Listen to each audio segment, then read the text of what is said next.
এখানে আয়ুষ্মান যোজনা লাগু হতো তাহলে কল্যাণী এমসের যে চিকিৎসা ওই কার্ডের মাধ্যমে হতে পারত এবং অনেক দুরারোগ্য ব্যাধি এই আয়ুষ্মান যোজনার যে বিমা ব্যবস্থা সেই বিমা ব্যবস্থায় মানুষ সুবিধা পেত, সেখান থেকে মানুষ বঞ্চিত হয়েছে।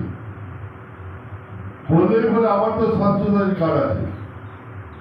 আজকে দিল্লিতে ভারতীয় জনতা পার্টির সরকার তার সাথে সাথে দিল্লিতেও এরকম ছিল হেলথ কার্ড, কিন্তু সেই হেলথ কার্ড আছে তিনি সরকার আসার পর, কিন্তু তার পাশাপাশি আয়ুষ্মান যোজনার প্রকল্প কিন্তু দিল্লিতে চালু হয়ে গেছে, আর আমাদের এখানে সেখানে বঞ্চিত হচ্ছে। এরকম বিভিন্ন প্রকল্পগুলো মানুষ বঞ্চিত হচ্ছে। গ্রাম সড়ক যোজনার কাজ আপনারা জানেন, এখানে